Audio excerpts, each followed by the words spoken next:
Hello and welcome to the Tennessee Golden Hour. My name is Matt Tullis. I'm Beth Moore. And we are back with a special guest. Yes. We always have special guests. They're all very special, yes. just like our kids.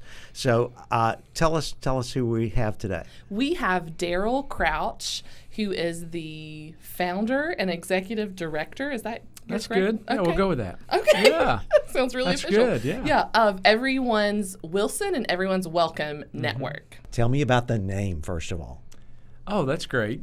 So we assembled some church leaders, some pastors back in 2018, assembled a bunch of community leaders. We just invited kind of the who's who in Wilson County to come to the Chamber of Commerce, and we said, listen, if we had a magic wand, we know that's not theologically helpful, but if we had a wand that we could fix anything in Wilson County. Or a rod. A rod, there Yeah. we go. A rod of Moses A that we staff. could, a staff that we could solve any problem in Wilson County, what would that be? So over the course of 2 meetings and about 6 weeks of a little bit of research, anecdotal mainly, if we were doing it today, we'd look a little different. We learned a few things, but those folks helped us come up with identify 4 pockets of vulnerability of hunger, addiction, safety, and education. And so we came up with a vernacular that we want to see everyone fed, everyone free, everyone safe, and everyone ready, everyone whole. So we want Wilson County to be a place where everyone can live the life God created them to live.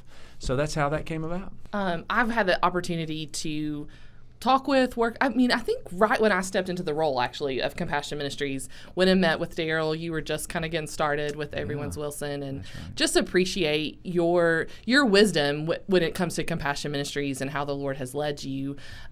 So that initial meeting, that started out when you were still full-time pastor, correct? I think I had just Stepped out and transitioned from full-time pastoring to full-time executive director.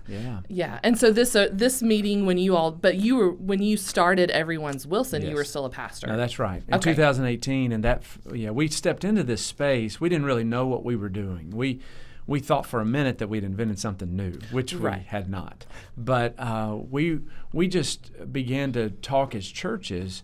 What would it look like to pursue the wholeness or the peace, the shalom of the city together? We believe in local churches. We believe in local assemblies gathered every week and doing what churches do. But we just knew that churches can do well while the community declines. And we knew there were some big rock kind of issues, Stephen Covey language, some big rock kind of issues in our community that we probably wouldn't solve in a silo.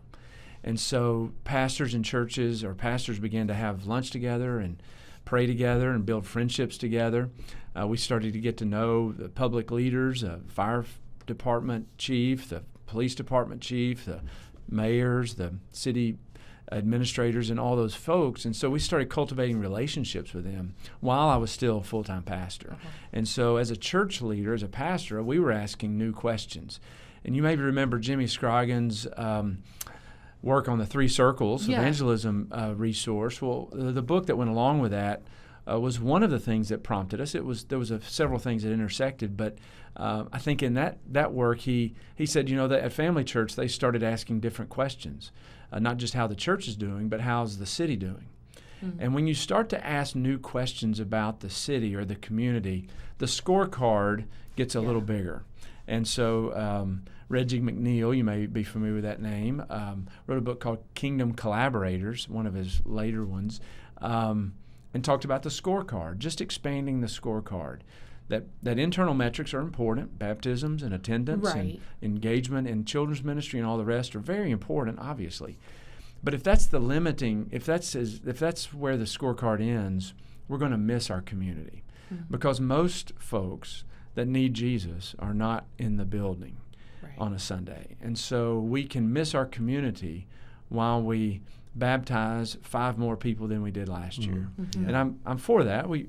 Those are great things, but just the incremental growth that personnel committees might look at, that scorecard's too limiting to really measure the health of a church. Well, and if we look at that scorecard and then we look at just the state of Tennessee, obviously we talk about that a lot at TBNB. Maybe our churches are in decline, but our state is in decline. Like the number of people that don't know Jesus is growing. Yeah. exponentially. I think the numbers I've seen from TBMB and some other places, 80% of our neighbors in most counties in Tennessee are not connected to Christ or a church.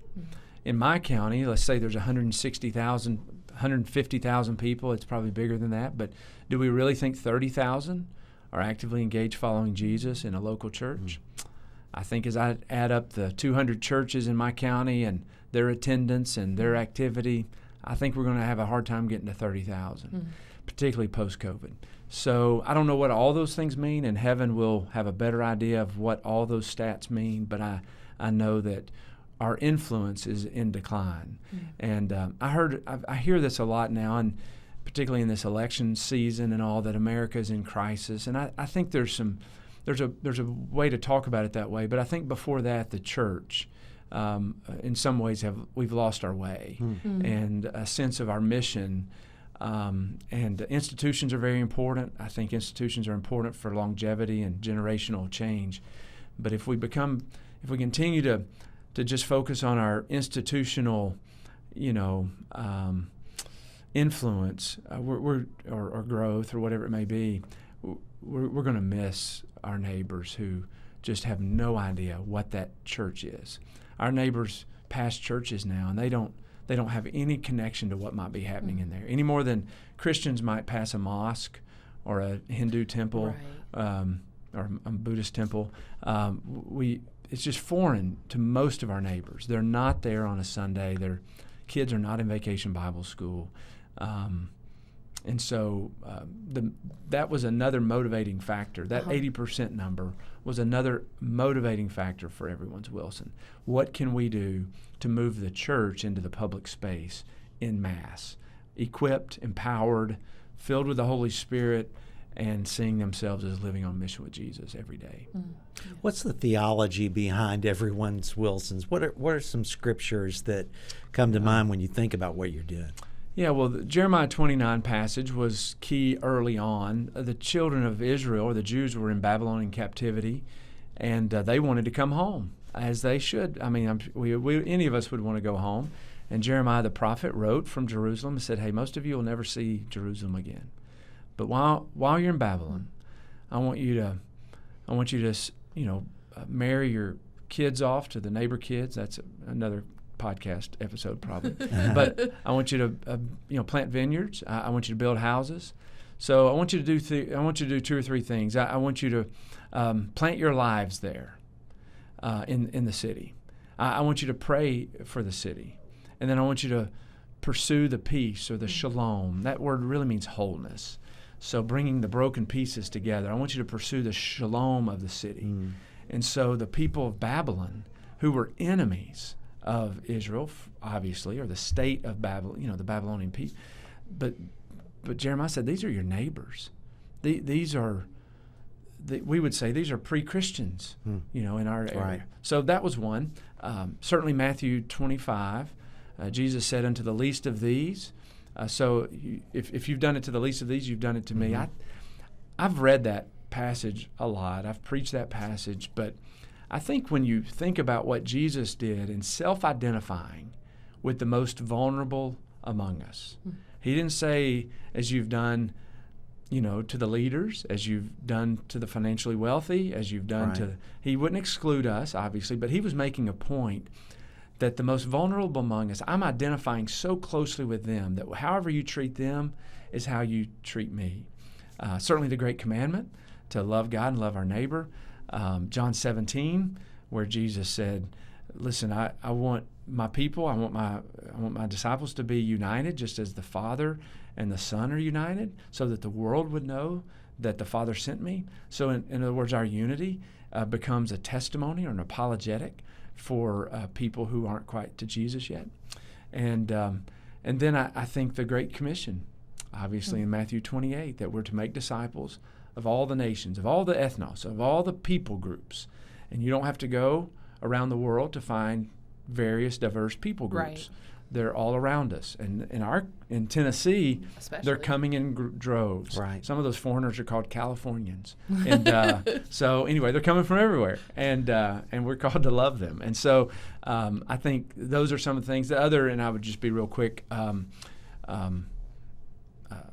Acts chapter 17, as we see how Paul engaged with the pagans and said, "Hey, this inscription to an unknown God, I've got some good news about that. I can help you with that." Yeah.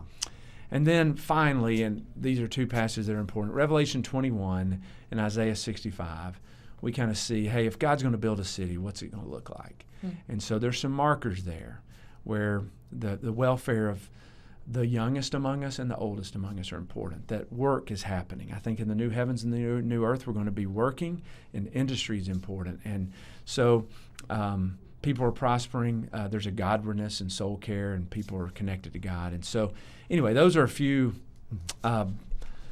theological pieces that have been really important to us.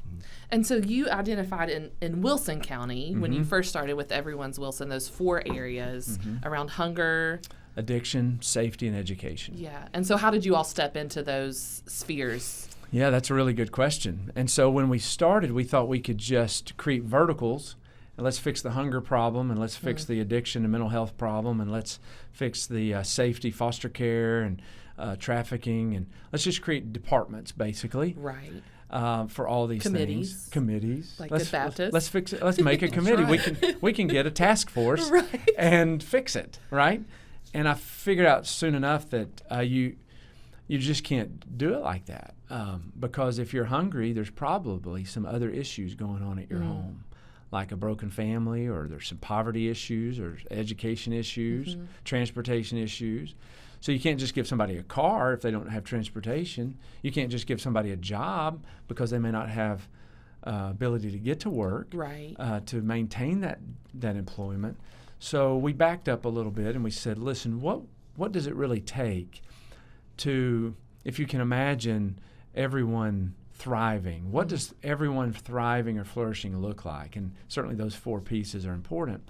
And capped off with wholeness in Christ, obviously their salvation, united reconciliation with God. But what does that look like? And so we said, if this is going to happen, we have to create a relationship network that's robust enough to really step into the lives of people and provide them the support that they need to experience the goodness of God, the gospel, have opportunity to respond to the gospel, but also have opportunity to step into their calling, into their purpose, and to thrive as an individual family or as an individual person that God's created them to be. And so we, rather than trying to, we found that those 4 areas were like whack-a-mole. You could give somebody a food box, but then there's something else, like I said earlier. And so we know that uniting churches and businesses and nonprofits together and creating a relationship network gives us a chance to step into some of those things. So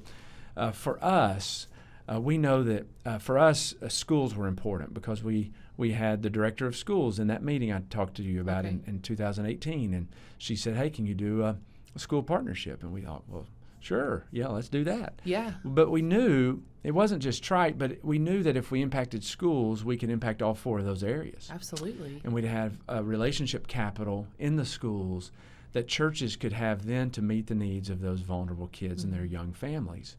And so that was the school partnership was motivated by that. And so we're in 26 schools or so. We've got about 50 churches connected in some way in that partnership, about half that many businesses right now. And so that's one way. The other way is we try to catalyze or move churches into the nonprofit space where there's already good things going. Our audience would know of Henry Blackaby. He was his work was very influential in my life 30 some odd years ago now, and has been since then. But what's God already doing in our community? We're not asking churches to create new programs. I'm not asking pastors to create new programs. We're simply saying, what's already happening in your community? Do you know what's happening in your community? I was a pastor for 28 years, and until 4 years ago, I didn't really know there were things like health councils or mental health councils. In every county in Tennessee, there's a health council. There's public service segment, public sector services that are in this space all day, every day. They're overwhelmed. They're underfunded. They don't always have a Godwardness about them. They're not Right. always motivated by the gospel, and so there's a powerlessness there in some of their work, although much of their work's very good. But what would be better for us to come beside them, public schools and children's services, and saying, how can we help you be successful? Well, that doesn't happen without relationships. And so introducing pastors and churches to these nonprofits and public sector leaders and building a relationship network that gives them the opportunity to get to know each other, become understanding of what the challenges are, and then how they can actually create systems, and we can help them create systems to engage in the public schools or in the foster initiatives or mental health initiatives, food initiatives. We're recently, the last thing I'll mention, but I'm sure you got other questions, but food is a big deal. And in my county, we're the second wealthiest county in Tennessee, they say. But 1 in 4 public school students live in a poverty space. Right. Wow. I'm like, are you kidding me? This is unacceptable. Like, what are we doing? And so And that number's pretty consistent across our state. it's consistent across the state. Yeah. And even in the wealthiest county in Right. Tennessee, where we're sitting, there's still a poverty problem. Right. And the disparity, we believe, is going to grow. Now, I'm not a social scientist, but I think as our state grows, we do become more prosperous in certain pockets, obviously. Housing prices, though, go up. And the percentage of disparity doesn't stay equal. It gets greater, and we can see this in urban areas where the gap between the haves and the have-nots, for example, Right. grows. It doesn't just stay consistent with the population growth. So if we're going to get ahead of that and actually help people be who God created them to be to start with, we're going to be behind. So we're trying to brokering relationships between food suppliers that can just get more food to our community and to the agencies who are delivering that food. Food Right. demand has gone up, particularly since COVID, and really since, in the last few years, inflation has had an effect. Prices are so high. So we're seeing some progress with that here locally, that we've got food suppliers who are often seen as competitors and create angst and anxiety among the agencies because everybody thinks they're competing. They're like, hey, we're not competitors. We're going to work together. So we're helping to make that food available to our agencies, churches, and food pantries and all the rest. And so I think if we can create an environment where people who the right people are in the room, a lot of good things can happen. And so we say this a lot. The resources are not the problem. We have the money. We have the expertise. We have skill. Lots of incredible people working in these spaces, pastors as well as public sector leaders, just great skill. We have a relationship network. I know you know me. We know a lot of people between us. There's not a lack of relationships. What we lack is vision. We lack a vision that gets us out of our silos, expands our scorecard, and says this is really why God put us on earth, to make disciples of Jesus, and that involves loving our neighbors well and caring for them well. And so it's not an either or. We care about the person because they were created in the image of God, and they're our neighbors, and we're responsible for them whether they ever come to our church or not. That's right. So we're going to do whatever it takes to love them well. I know that there are probably some pastors who are listening to all this and saying, wow, I missed that course on engaging with the government in ministry. And we all come at this with a sense of, I don't know everything, but I know that you have done that successfully. What are some things that you have learned about engaging with other organizations outside of the church? Yeah, I appreciate that. And no, we didn't learn this in seminary, or I've not seen many workshops at the ground level. There's some great think tanks and some great policy writers in D.C. and in other. We've got some great agencies among us that help us think biblically in the public square. But one of the most important things I've discovered in the last few years is that, which we all know, is trust is the accelerator for transformation. We don't get anywhere without trust.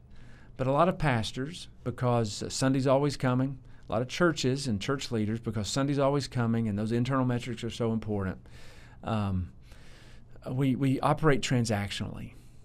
And so we might show up to the principal's office once, and if they were there and it was good, great. If they weren't, we move on. We go to a meeting, maybe a city council meeting once, and then but the only time we show up is when we have something to announce. Right. We're having a trunk or treat, or we want something from them. We want something from them. We want them to attend our thing. Mm-hmm. Come to our thing. Come to our thing. And of course, they're busy. They appreciate all that. I mean, most public servants in Tennessee probably still appreciate church involvement in things, right. But it's really about building trust, Matt. We have to see ourselves as involved in the community and caring about what they care about. So what I'm hearing you say is we basically need to come to schools and organizations and say, what do you need? Is that correct? What do you need? How can I help you be successful? Yeah. Jesus asked Bartimaeus, I think it was Bartimaeus, hey, what do you want? Mm-hmm. He said, I'd like to see. That didn't sound very spiritual to us. Well, you just want to see?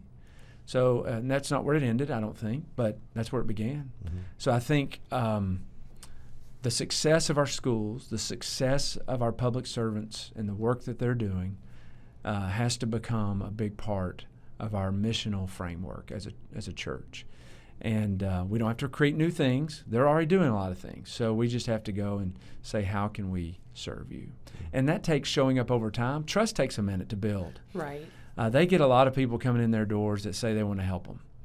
But when you start helping them and you keep showing up, even if it's one volunteer, keep showing up at a school every week to read to kids or watch the lunchroom during, be another monitor during lunch or whatever it is. One volunteer, consistent over time, will become the Mother Teresa in that school, the trusted confidant for teachers, for faculty, mm-hmm. or for kids and administrators. And but in that case, we want to flood the schools with those volunteers. We want to, and the schools are open as long as you are helpful and not hurtful. But the doors are wide open in the public sector if we're willing to do what it takes to build the trust and to keep showing up when nobody says thank you, and but just to continue to show up and add value. God will open up great doors. We talk a lot about at TBMB and among church work about church revitalization. Mm-hmm. Do you see a link between what you're trying to accomplish with Everone's Wilson and church revitalization? I see a straight line. Yeah. Yeah. I appreciate the question. I think, again, many times in church revitalization, which there are some internal things that need to be taken care of, no question. If the carpet's ripped up, if the staff is tired and fatigued, if the worship is not very good, there's a lot of internal structures, leadership structures, and I love church revitalization. And so that's exciting. But I think one of the things that we saw so healthy and helpful at the churches I've served mm-hmm. when we've stepped into this is that if we have a circle the wagon approach where we're self-protecting, mm-hmm. The Lord just doesn't seem to honor that. Right. Mm. Churches can survive forever. I mean, it doesn't take if your building's paid for. Right. You can have just a handful of people mm-hmm. that can keep the doors open indefinitely. But if you can imagine saying, listen, we're going to circle, but we're going to face outward. Mm. We're going to come together, but we're going to come together to serve our community. An example, when I went to Green Hill Church, where I'm still a member, but in 2012, we had debt. We had a declining or a decaying kind of a facility. It hadn't mm-hmm. been attended to in a while. We had a lot of financial needs. And but one of our priorities was to be outward facing. I knew that if it was just survival, we would be in trouble. The morale goes down. You don't see new people. You don't think bigger than your front door. And so I went to the city and I said, we don't have a lot of money. Matter of fact, we just don't have a lot of money. We were still almost week to week at that point. But I said, we do want to be a blessing. Is there a way that we could bless our city? And so finally, after some conversations, the police department needed a piece of equipment for their belt. And we said, well, how much is that going to be? And after it was all said and done, it was $4,000. Mm-hmm. And for us at that time, that was about twice what we thought it was going to be when the conversation started. Right. But I believe that $4,000 and our willingness to bless our first responders was, at least in my mind and my heart and as a leader, a turning point for our church. Right. The police, they came and spoke to us from the platform on a Sunday morning. I get emotional thinking about it. We saw ourselves as something bigger than just ourselves. That's right. And so I think whether it's $400, $4,000, or $40,000, I think, or whether it's 40,000 hours of volunteerism, right, if it's time, it can be a lot of things. Right. It's not a money thing; it's a posture thing. Yeah. And I think one of the things that if we become so internal on surviving, that works against us. And so it's a trusting God kind of posture for sure, that we say, listen, what we do here on Sunday is really important, but how can we empower and free our people to engage Monday through Saturday, and how can we come beside them to do that in a way that's very tangible and very impactful? So those things go hand in hand, and it just breathes life into a church. When you keep talking, you've mentioned the scorecard, and we have these internal metrics in our scorecard. I feel like somewhere along the way we removed from that scorecard, or we overlooked the most important thing, the only thing that the Lord's asking us to do, which is to make disciples and to love Him and to love our neighbor. That's right. Those are the two commandments that He is, Jesus said. And so to get back to that place of facing outward and looking outward and making a difference can change churches.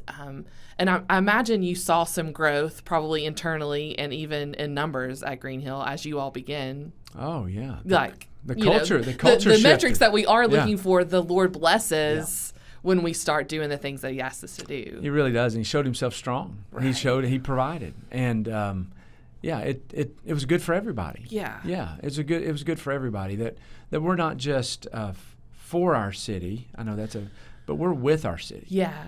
We're in this. We're a part of the city. We drive on the roads. We partake in all the benefits that they provide to us. Obviously, we pay taxes as individuals, but we're a part of this. Yeah. And when they flourish, we flourish. And so I think, it's a wonderful journey to take your people on if you're a pastor, to say, what does it look like for us to be outward focused and outward facing, and trusting God for that. And certainly for the pastor, who finances are a big deal, and if his livelihood is in that church, or he's paying staff and all the budgetary things, it's certainly a faith journey. And but we've just seen God provide, and So you're doing some different things. You've kind of expanded beyond Everyone's Wilson and Everyone's Welcome Network, and working with communities across the state a little bit now, right? Yeah, we're beginning to, and it's exciting. And of course, y'all have encouraged us and come beside us in that, and very grateful, for that.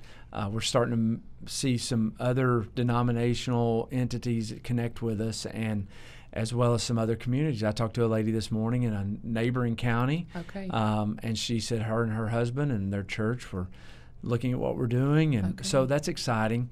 But we actually incorporated the Everyone's Welcome Network because from the beginning we had a vision that all of Tennessee and any county and that had a desire to step into this space in a bigger way, that we wanted to help and we wanted to be there and be available to that. So obviously if it's Everyone's Wilson, the name misses a little bit if you're not in Wilson County. So we incorporated the Everyone's Welcome Network, and so we really do three things, even as Everyone's Wilson, but we help counties do three things. We convene and we coach and we catalyze. So we bring people together, creating space where relationships can be nurtured and thrive is very important. And we all know that space is important. I was in a new coffee shop yesterday, and there was people hanging around. Well, they wanted to stay because of the space that had been created for them. We know that the places we don't like to stay, we just go get the coffee and leave, or whatever. So creating space where leaders can convene from every sector of our community. Then we coach. We we create resources and we build systems. One of the things that we found is even the public sector, schools or DCS or a number of organizations, even nonprofits, aren't always prepared to receive the help that they are asking for. Mm-hmm. They don't know how to, take in volunteers. They don't know what to do with non-educator adults who are in the building in a school, during the school day. So we help them create systems that they can invite the public into their space. And we also help the church create systems. And systems don't have to be very complicated. It could be a QR code or a table in the foyer, but kind of a next step. Right. So we coach, and then we catalyze. And that is what we open doors and remove barriers for churches and Jesus-loving businesses to connect with, again, nonprofits and other public sectors that are already in motion. Mm-hmm. And so we help with best practices. Those counties. So we're in Roane County. They're one of our networks. So Roane for All is what they are calling themselves, mm-hmm. and so that's pretty neat. And we're having conversations with some others. We hope and pray that the Lord would give us that kind of opportunity. There's 95 counties in Tennessee, mm-hmm. and we believe all of them need the hope of the gospel, and that all the resources already exist so that every person in Tennessee can have multiple opportunities to hear and respond to the gospel and to live the life that God created them to live. Mm-hmm. So that's our hope and our mission, and what is it, the big, hairy, audacious goal? Yeah, so we're going for it. Yeah. What is it going to take for churches to work together and cooperate, do you think? That's a great question, Matt. I think you should be in this chair and answer that question. I know that's the frustration that I had as a pastor. Yeah, it just seems like we really are, and it's beating the dead dog over, or is it horse? I think it's a horse. Horse. It's a horse. About silos, that we all have silos. That's I've heard that so many times.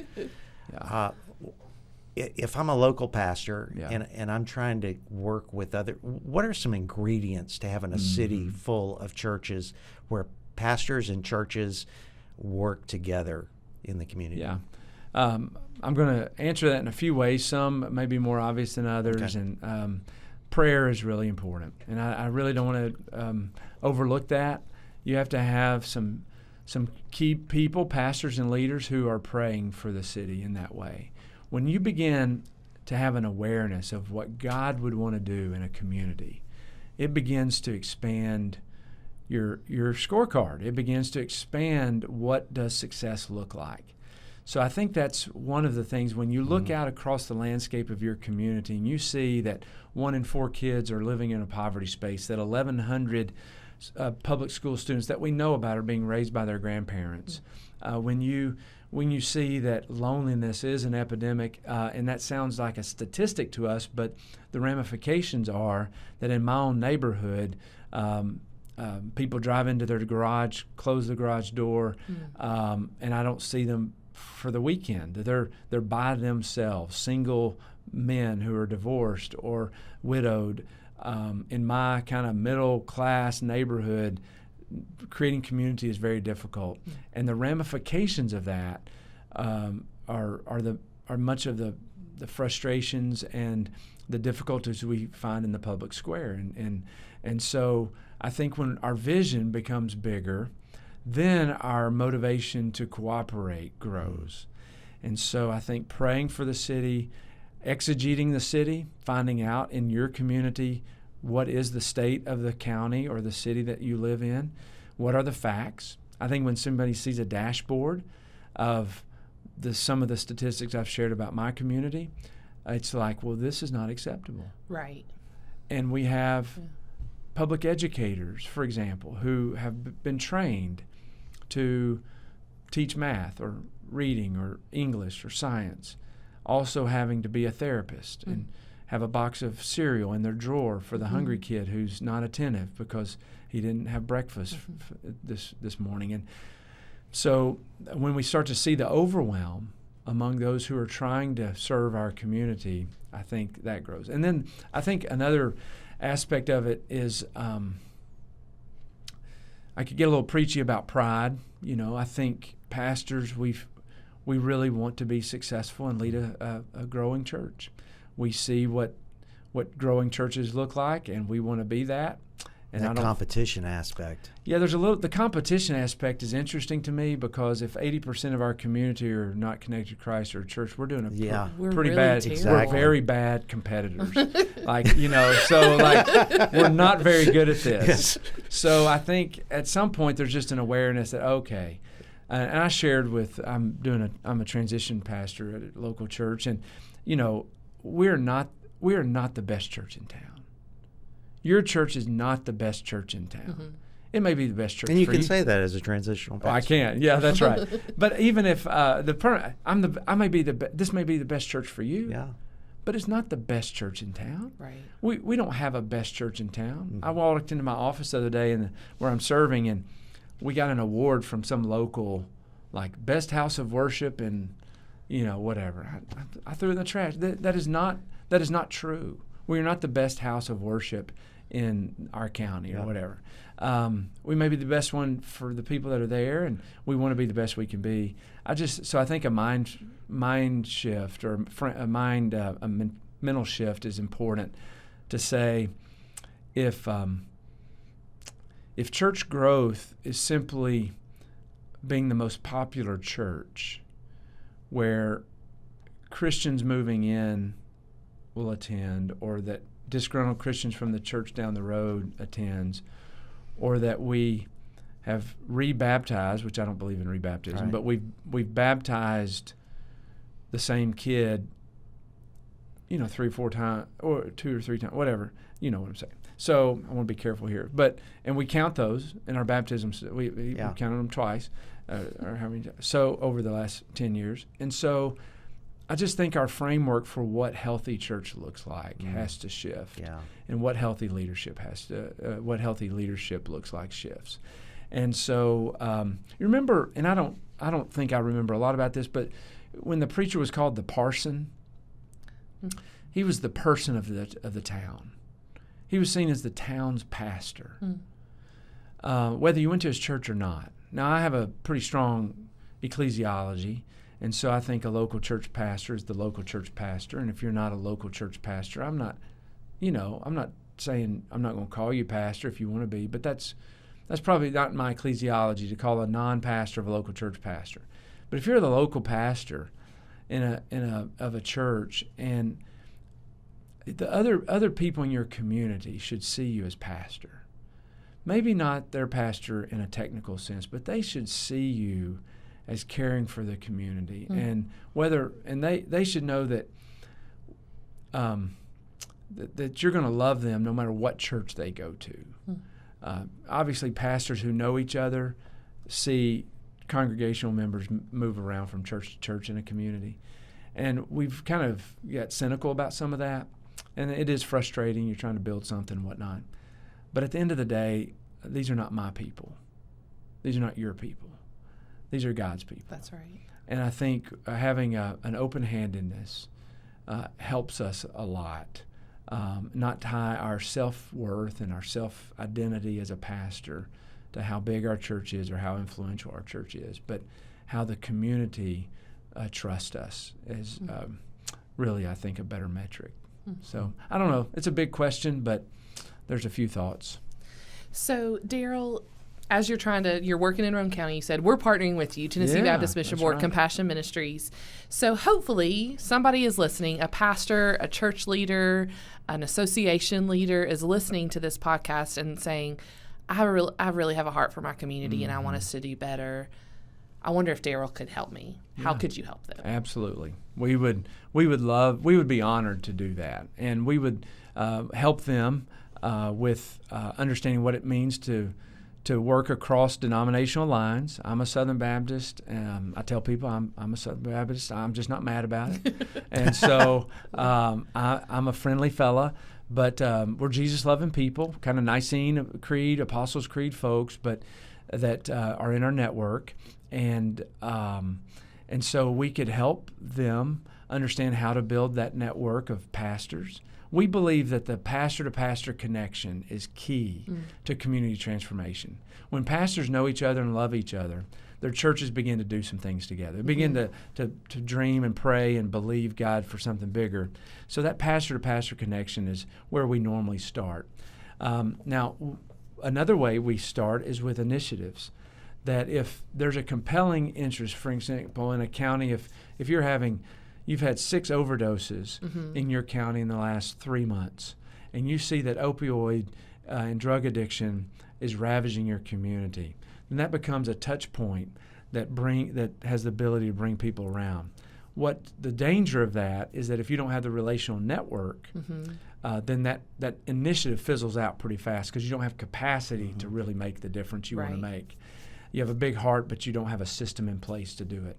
So either way, we would come around you and say, here's the best practices, here's the model, kind of a framework for doing this and building something that's sustainable. So there's some steps. We have a coaching model that we would just walk through a group of pastors or a steering team for a few weeks or months or whatever it would take in terms of scheduling and give them best practices. We envision having a network of networks, having county networks that are part of the Everyone's Welcome network, scattered across Tennessee and anywhere else, but that we could centralize resources, data, and as well as constituent relations software and all the things you got to do to keep up with people.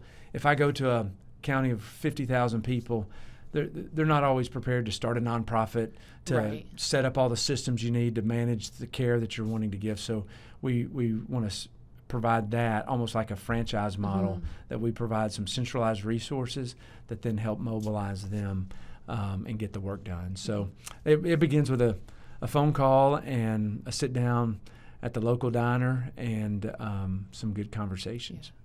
And I think it's important to say, I know a lot of times in our tribe, in our Southern Baptist tribes, we hear some of the things around social ministries, nonprofits, compassion ministries, and we think, oh, they're just trying to do good things. But you're very gospel folk. Like, you want to see people know Jesus. Absolutely. Right. Absolutely. And we're Jesus people. Right. And so we tell the nonprofits that we work with, the schools know, hey, we're Jesus people. We're Christians, but we're here to serve you. Right. And if Christians take the opportunity to serve in the public space and build the trust necessary, gospel proclamation it's not as long of a runway as you would think. Right. We know that most of our church members and attenders are not engaged in gospel proclamation at all. So if somebody fusses, well, can I share the gospel inside a school during the school day? And they say no. Well, that's true. Good News Clubs, you can, after school, FCA, before school. But most of us aren't sharing the gospel outside of school during the day. So why don't we begin building a relationship, understanding how we can serve, and then relational doors open at that point for gospel proclamation. And we've seen that in our own community. Schools now call us and say, hey, I've got a mom who needs a mentor for her son. And so in several cases, we've had local pastors or youth pastors become a mentor. Wow. And the mom, and is at church every Wednesday night hearing the gospel. And so gospel doors open when we treat people the way we'd want to be treated. That's right. Yeah. Yeah, that's good. So people can reach out, find you on website, everyone'swilson.org. Okay. And that'll be live for a long, long time. We will launch a new site that's a little bigger scope soon. That's will mirror Everyone's Wilson. But everyone'swilson.org, there's a contact form there, an obnoxious pop-up email, or a pop-up thing for you to subscribe to our email. But there's also a contact page, and just reach out and fill that out and push send, and we'll reach out to you. Yeah, that's great. Well, thank you so much, Daryl. You are a real hero to me, because I know it takes a lot of risk to jump from a very conventional position of pastor at a large church into this new ministry, and we thank you so much. And it's great to know that when you give through the golden offering, you're supporting people like Daryl and ministries all over Tennessee. Yeah, churches that maybe they are hearing what Daryl's saying and they're not quite there to jump into like a community-wide thing, but they want to start something at their church, I would love to talk to them as well. And we have opportunities to help with that through the Golden Offering, through grants and things like that. So. Yeah. So we appreciate you as churches giving through the Golden Offering, and pastors getting the word out, and especially, well, WMU. Well, I could just go on and on. Thank you so much for helping us get the word out. And we'd also love for you to like or subscribe, share this information with people, and we sure appreciate you.